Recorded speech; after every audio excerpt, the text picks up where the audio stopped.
Je bénirai l'Éternel en tout temps. Ses louanges seront toujours dans ma bouche. Oh, j'aime qu'on ait un problème. Et puis qu'elle est content comme ça. Ah, m'pas caché, Dieu. Depuis que commence à lire Bible chaque jour, je senti charge problème moi yo sorti sous dôme. Oh, si c'est comme ça, moi pour le couvrir acheter un Bible. Dégagez au marché. Mais en attendant, ou qu'attendez radio télévision d'espoir? Radio Vision d'Espoir. Oh, moi t'attendais une annonce comme ça, oui. Mais qui ça a te dit? Lecture de la Bible en un an. Une émission qui vous accompagne à la découverte des trésors cachés de la parole de Dieu sur Radio Télévision d'Espoir. Chaque jour de 11h à 11h30 du matin, excepté mercredi 5h30, 6h de l'après-midi, samedi 7h30, 8h du matin, avec les sœurs Chantal Saint-Hubert, Claude Louis Orisma et votre servante Maudeline Maurice Hilaire.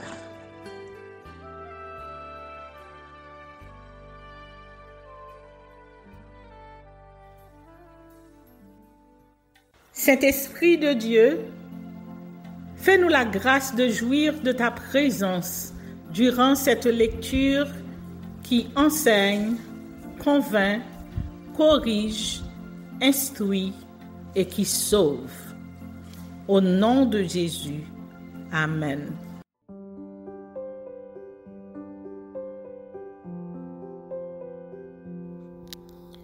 Un roi, chapitre 21. La vigne de Naboth, conduite criminelle d'Akab et de sa femme Jézabel. Après ces choses, voici ce qui arriva. Naboth de Jizréel avait une vigne à Jizréel, à côté du palais d'Akab, roi de Samarie. Et Akab parla ainsi à Naboth: cède-moi ta vigne, pour que j'en fasse un jardin potager, car elle est tout près de ma maison. Je te donnerai à la place une vigne meilleure, ou, si cela te convient, je te paierai la valeur en argent. Mais Naboth répondit à Akab: que l'Éternel me garde de te donner l'héritage de mes pères. Akab rentra dans sa maison, triste et irrité, à cause de cette parole que lui avait dite Naboth de Jizréel. Je ne te donnerai pas l'héritage de mes pères. Et il se coucha sur son lit, détourna le visage et ne mangea rien. Jézabel, sa femme, vint auprès de lui et lui dit: pourquoi as-tu l'esprit triste et ne manges-tu point? Il lui répondit: j'ai parlé à Naboth de Jizréel, et je lui ai dit: cède-moi ta vigne pour de l'argent, ou si tu veux, je te donnerai une autre vigne à la place. Mais il a dit: je ne te donnerai pas ma vigne. Alors Jézabel, sa femme, lui dit: est-ce bien toi, maintenant qui exerces la souveraineté sur Israël? Lève-toi, prends de la nourriture, et que ton cœur se réjouisse. Moi, je te donnerai la vigne de Naboth de Jizréel. Et elle écrivit au nom d'Akab des lettres qu'elle scella du sceau d'Akab et qu'elle envoya aux anciens et aux magistrats qui habitaient avec Naboth dans sa ville. Voici ce qu'elle écrivit dans ces lettres. Publiez un jeûne, placez Naboth à la tête du peuple, et mettez-en face de lui 2 méchants hommes qui déposeront ainsi contre lui: tu as maudit Dieu et le roi. Puis menez-le dehors, lapidez-le et qu'il meure. Les gens de la ville de Naboth Les anciens et les magistrats qui habitaient dans la ville agirent comme Jézabel le leur avait fait dire, d'après ce qui était écrit dans les lettres qu'elle leur avait envoyées. Ils publièrent un jeûne et ils placèrent Naboth à la tête du peuple.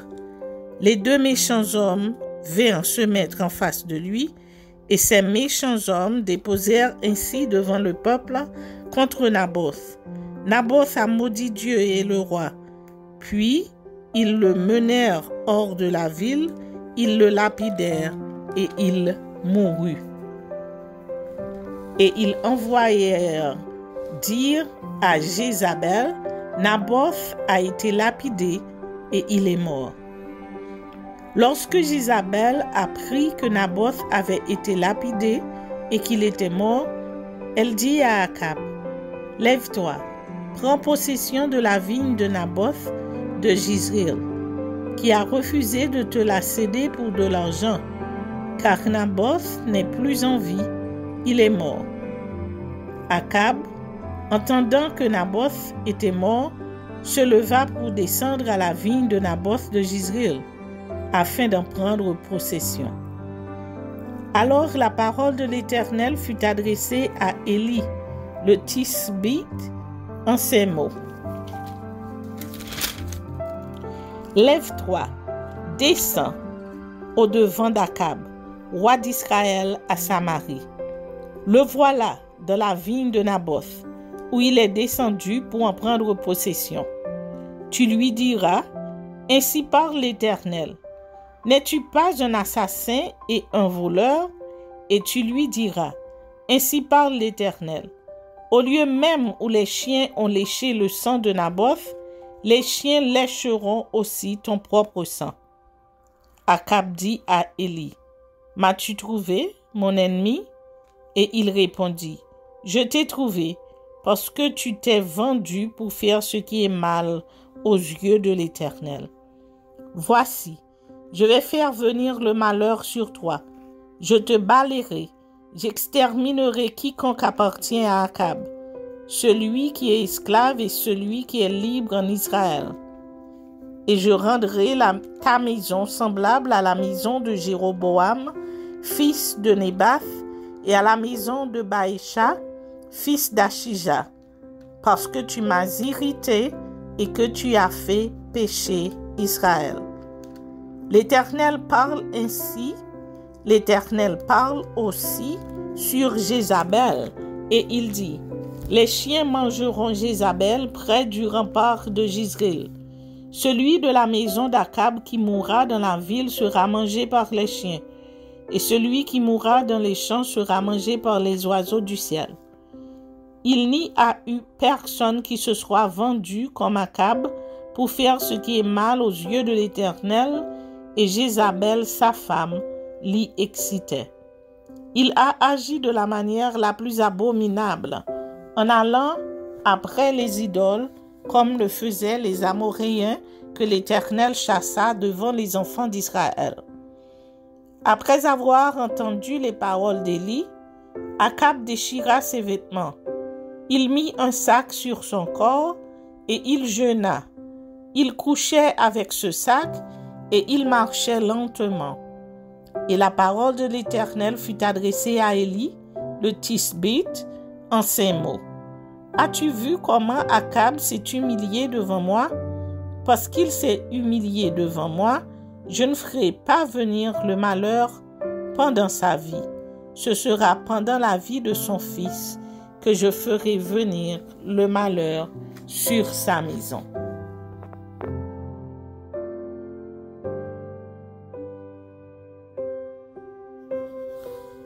Un roi, chapitre 22. Akab blessé à mort dans une expédition contre les Syriens. On resta 3 ans sans qu'il y eût guerre entre la Syrie et Israël. La 3e année, Josaphat, roi de Juda, descendit auprès du roi d'Israël. Le roi d'Israël dit à ses serviteurs, « Savez-vous que Ramoth en Galaad est à nous, et nous ne nous inquiétons pas de la reprendre des mains du roi de Syrie? » Et il dit à Josaphat, « veux-tu venir avec moi attaquer Ramoth en Galaad? Josaphat répondit au roi d'Israël, nous irons, moi comme toi, mon peuple comme ton peuple, mes chevaux comme tes chevaux. Puis Josaphat dit au roi d'Israël, consulte maintenant, je te prie, la parole de l'Éternel. Le roi d'Israël assembla les prophètes au nombre d'environ 400 et leur dit, irai-je attaquer Ramoth en Galaad ou dois-je y renoncer?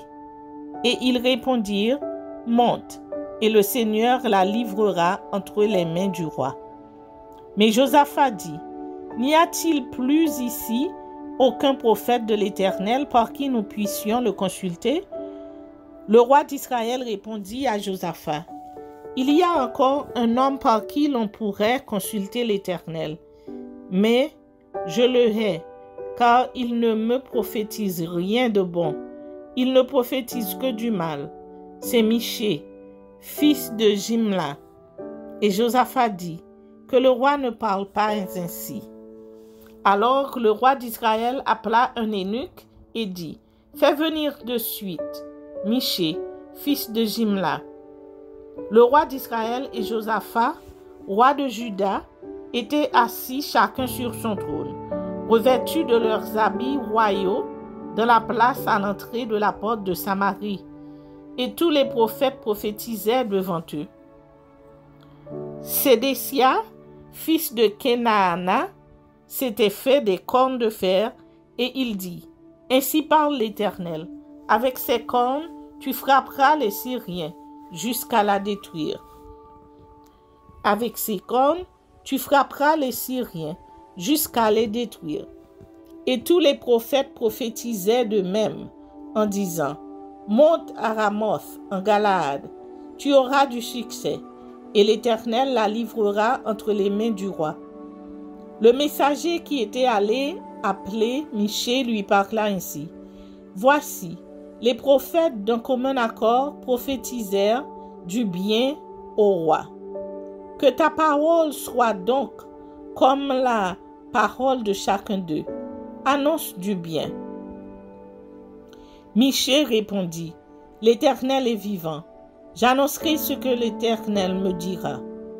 Lorsqu'il fut arrivé auprès du roi, le roi lui dit, Michée, irons-nous attaquer Ramoth en Galaad ou devons-nous y renoncer? Il lui répondit, monte, tu auras du succès, et l'Éternel la livrera entre les mains du roi. Et le roi lui dit, combien de fois me faudra-t-il te faire jurer de ne me dire que la vérité au nom de l'Éternel? Michée répondit, je vois tout Israël dispersé sur les montagnes, comme des brebis qui n'ont point de berger. Et l'Éternel dit, ces gens n'ont point de maître, que chacun retourne en paix dans sa maison. Le roi d'Israël dit à Josaphat, ne te l'ai-je pas dit? Il ne prophétise sur moi rien de bon. Il ne prophétise que du mal. Et Michée dit, écoute donc la parole de l'Éternel. J'ai vu l'Éternel assis sur son trône et toute l'armée des cieux se tenant auprès de lui, à sa droite et à sa gauche. Et l'Éternel dit, qui séduira Akab pour qu'il monte à Ramoth en Galaad et qu'il y périsse? Ils répondirent l'un d'une manière, l'autre d'une autre. Et un esprit vint se présenter devant l'Éternel et dit, moi, je le séduirai. L'Éternel lui dit, comment? Je sortirai, répondit-il, et je serai un esprit de mensonge dans la bouche de tous ces prophètes. L'Éternel dit, tu le séduiras et tu en viendras à bout. Sors et fais ainsi. Et maintenant, voici l'Éternel a mis un esprit de mensonge dans la bouche de tous les prophètes qui sont là, et l'Éternel a prononcé du mal contre toi.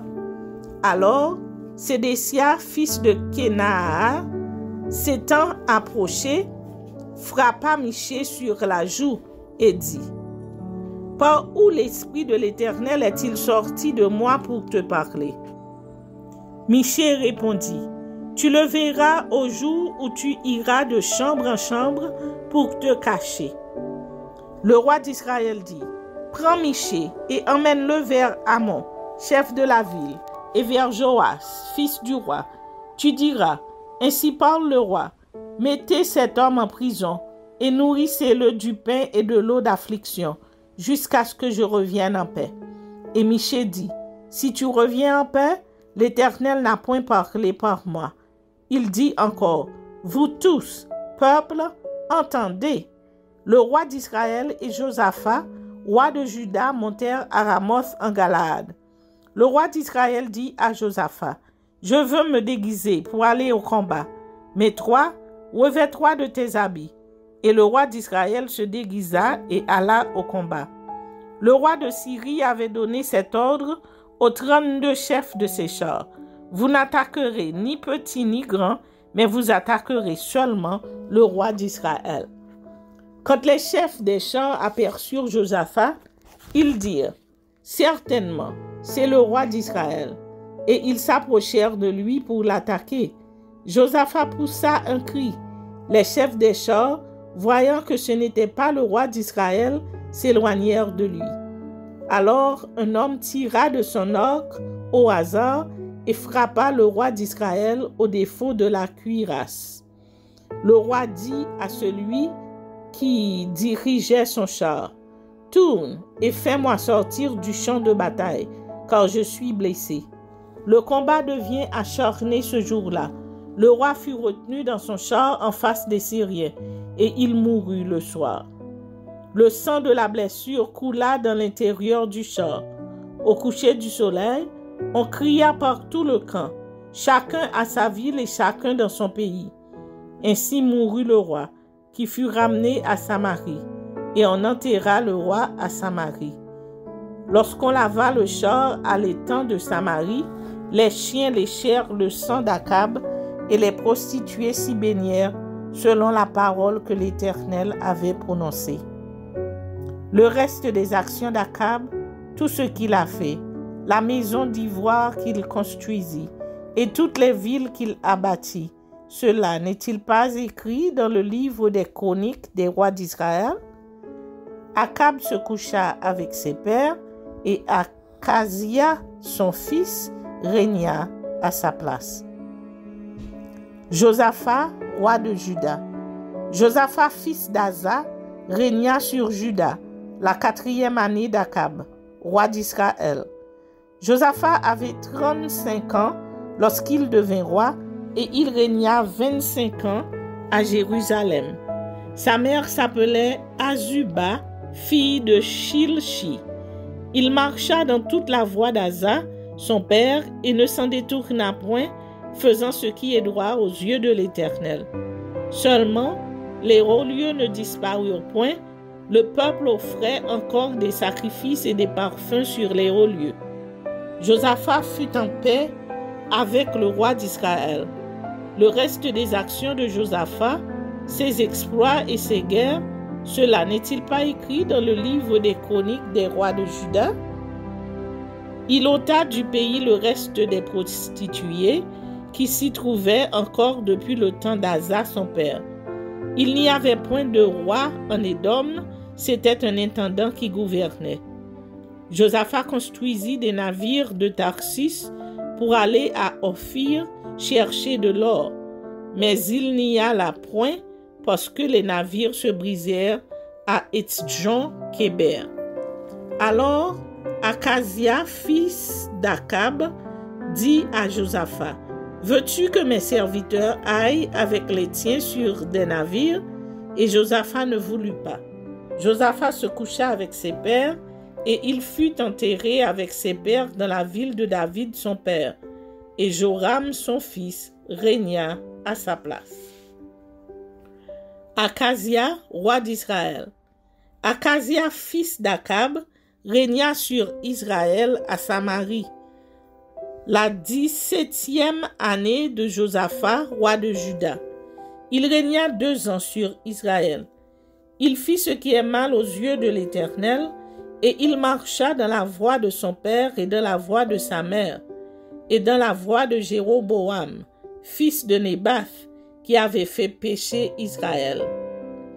Il servit Baal et se prosterna devant lui, et il irrita l'Éternel, le Dieu d'Israël, comme avait fait son père.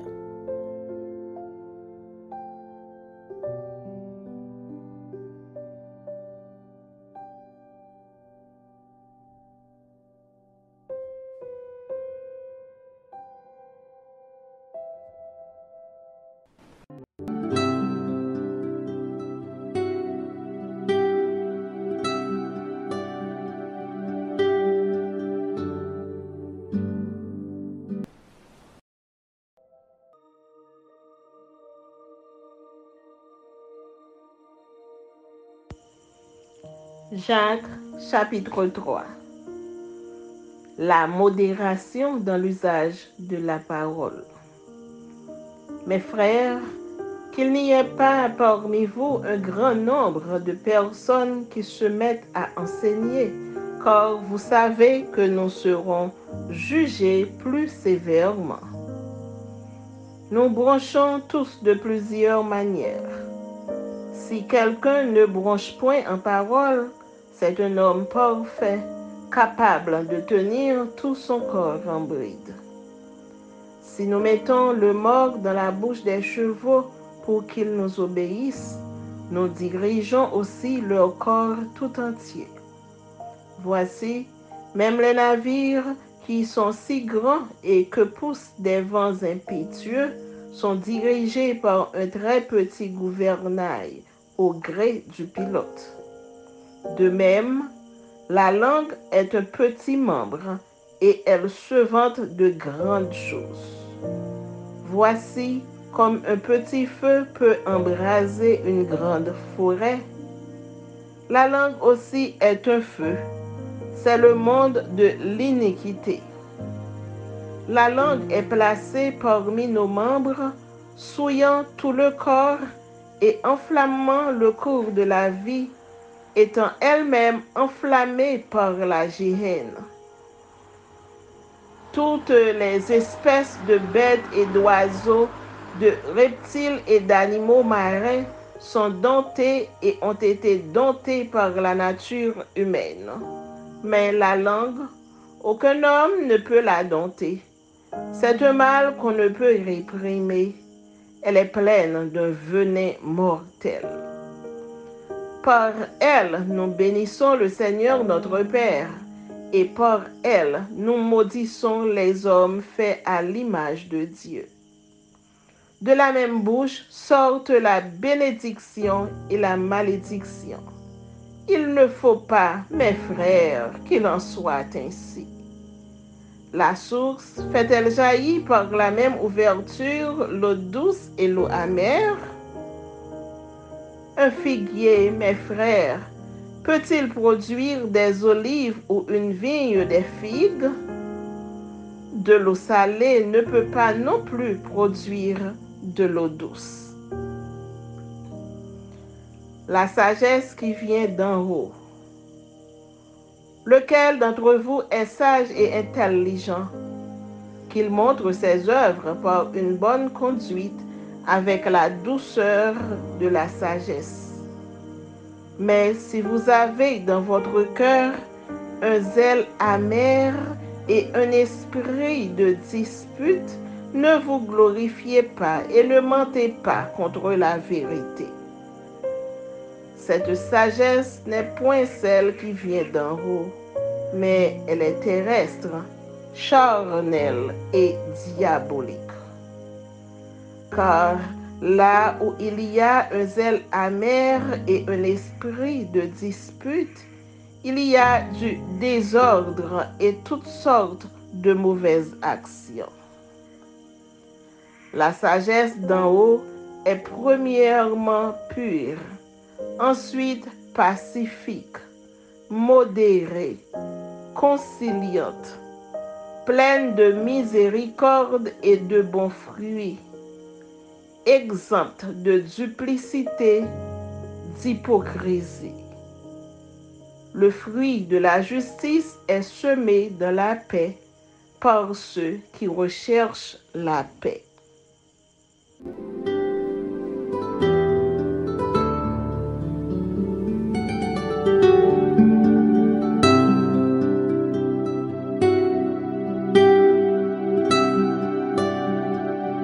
Merci Seigneur de nous donner le discernement dans la lecture de ta parole, que nous y prêtions attention afin d'appliquer notre cœur à la sagesse.